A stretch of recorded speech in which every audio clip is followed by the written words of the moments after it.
Okay, so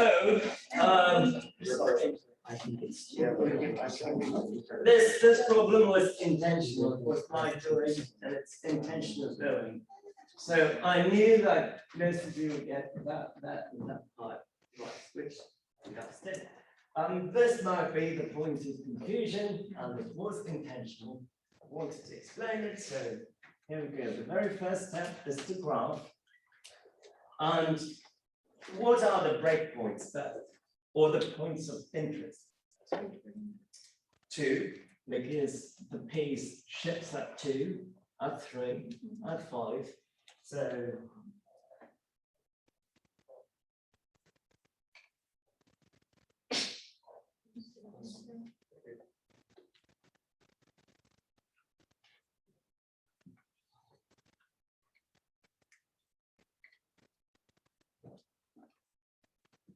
good.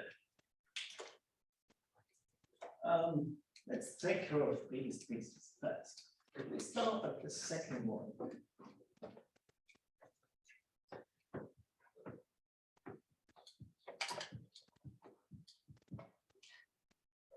When x is 2 included? Yes. Second piece, yes. So I'm going to put a closed dot there. And I'm going all the way up to 3. And 3 is also included. And the value is 4. So from here to there.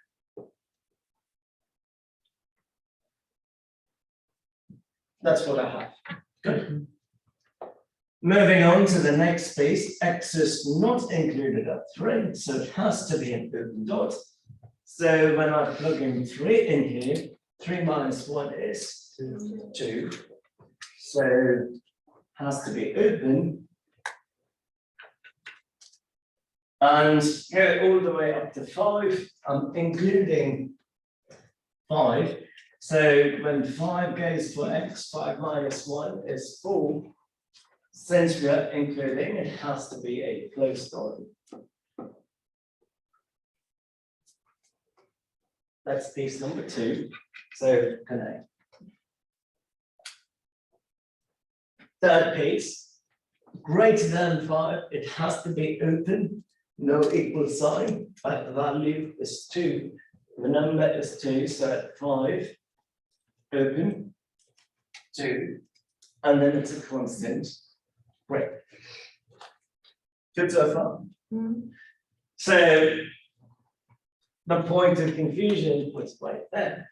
So I had people do this. I guess that's the only possibility. Or you couldn't do this. It looks like a donut. So the point I'm trying to make is neither of those is correct. Why? If you have a closed dot already, and a piece comes in with an open dot, it's going to remain closed, right? If you have a closed dot already, and if a piece comes in with a closed dot, it's going to remain closed with me. Let's say this dot was open, and a curve or a line, in this case, it's coming from this side with a closed dot. What would happen to the open dot? It'll get closed. Does that make sense?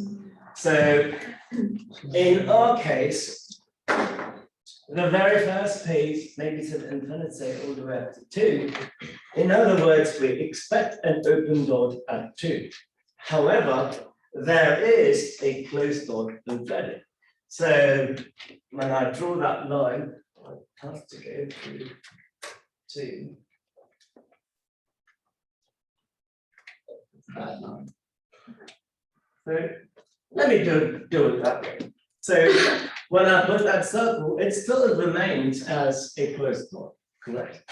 So an open dot will get filled by a closed dot always. So we do have a breakpoint here, but the behavior is slightly different. And by all means, the function doesn't have a jump at 2, it's actually continuous. So in terms of the limits, erase this.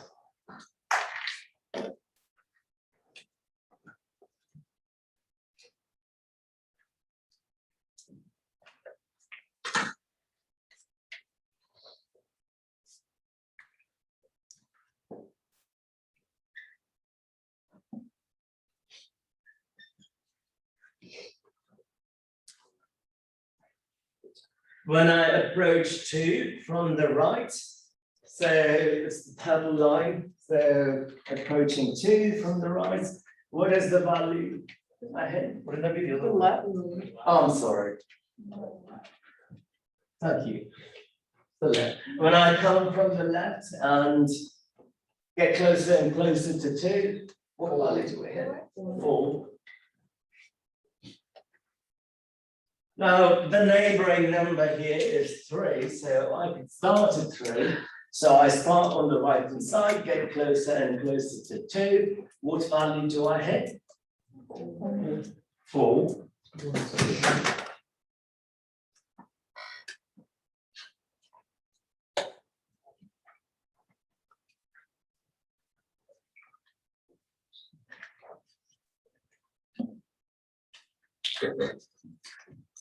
The right limit is 4, left limit is 4. Do they match up? Yes. So there is a limit at 2, and that value is 4. Good. Now off to the next point of interest.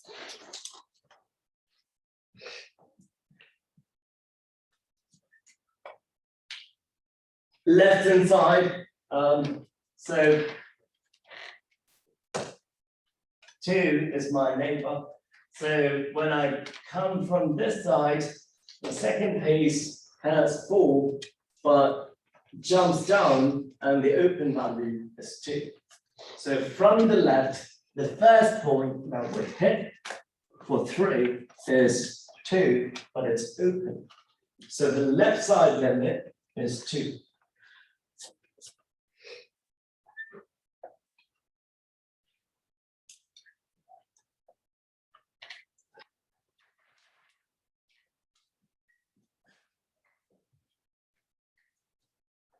The neighboring breakpoint for 3 is 5.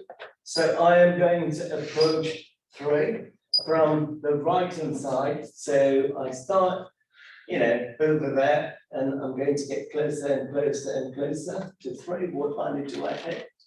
2. It should be right inside. I'm approaching the edge, fall my back. So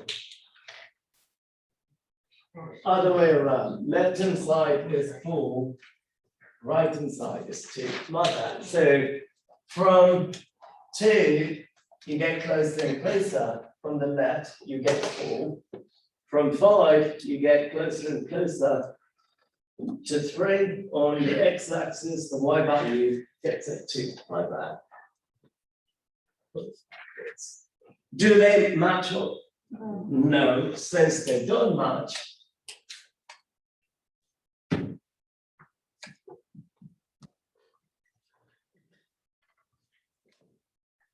Then it doesn't exist. That leaves us with one other case, which is 5.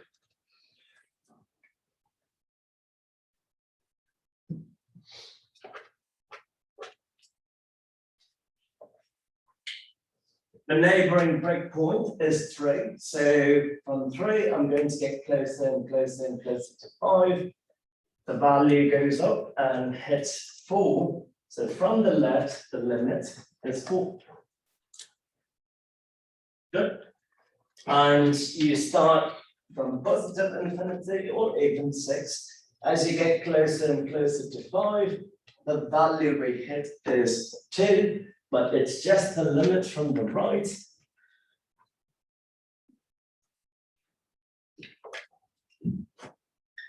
Do they match up?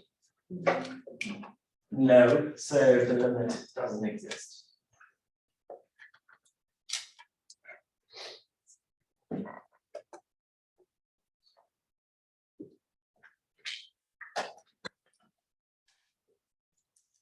Are we clear? Yes. So piecewise defined functions always will result in jump discontinuities. But the way I define the piece here, the limit ended up existing. So would you agree that this is continuous? Yes. So anytime a limit exists, the chances are it is going to be continuous. But you can't say always, because there are cases where the limit would exist, but the function is not continuous. What type of limit would do that? That limit is what we call an infinite limit. I was gonna ask, like, you know how we have like x plus 2? What if it was like x squared plus 2, and then we had like a x cubed minus 1, and then what if they overlap? Like, what would you do with that? The same thing? If they don't overlap, Like, or x squared plus 2, same thing, yeah. This would be 8, that would be 8. No matter.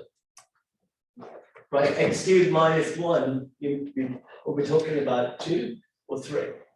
I'm just saying like in like something else, not that one, but like, let's say you have like a x squared and then x cubed and like they overlap, would you still use the same thing? What do you mean, same thing? Like, would we use the same process, or is it different because like the functions like are like Oh, the process is the same, and that's what I mentioned at the very beginning. For instance, if this were to be x squared plus 2, it's not a line, it's a parabola, right? So you should graph what a parabola would look like between 0 or perhaps 0 to 2 or negative 10 to 2, and see what it looks like. It probably is going to go like that.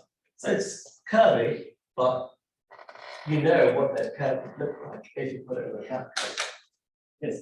So when x is approaching greater than left, why is it 4? For which one? For the second row and first one? This one? Yeah. So 2, Yeah. 3, approaching 3 from the left. Agree? So start at 2, approaching 3 from the left, hitting that value, which is 4. Oh, okay. Over here, 5 is the next jump point. So I start here, approaching 3, and that value is 2. That makes sense. The limits don't match the one-sided limit, so we don't have a limit. So going back to the continuity part, if a limit exists, there is a good chance that things are continuous at that point or any point. Would you agree that this is continuous? But it's not always true, and that one case is an infinite discontinuity. I'm going to show you. Okay, so a simple function that is going to have an asymptote divided by 0. Can you think of one? Very simple. Huh?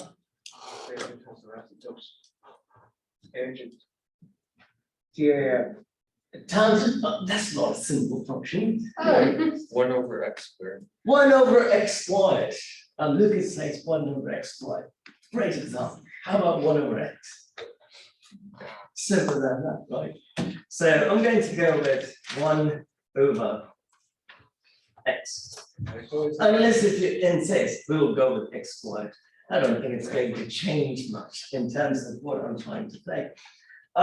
Do we get that there will be an asymptote with that curve? Where will it happen? At 0. So there has to be an asymptote at 0.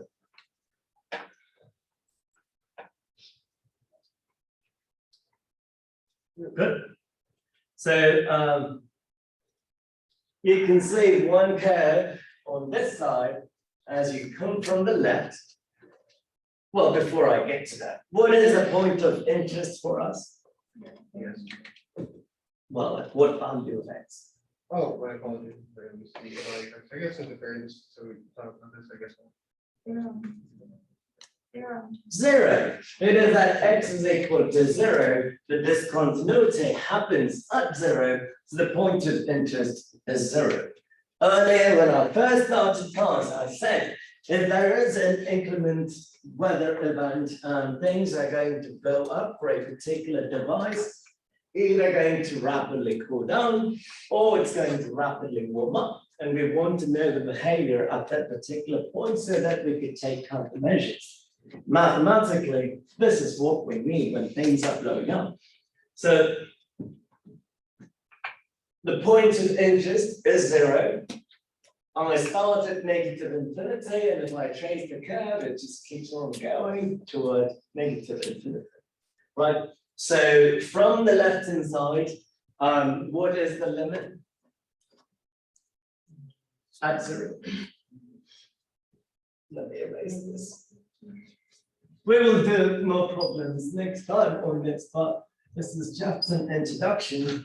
So limit x approaches 0, that is our point of interest.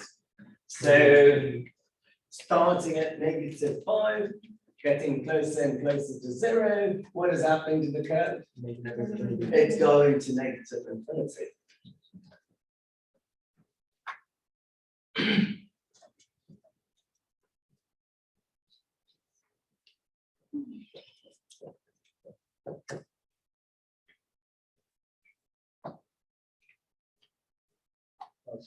Right hand side, you get closer and closer to 0. What happens? Climbs up toward positive infinity. So what it is. Good. So the answer here is does not exist. Okay.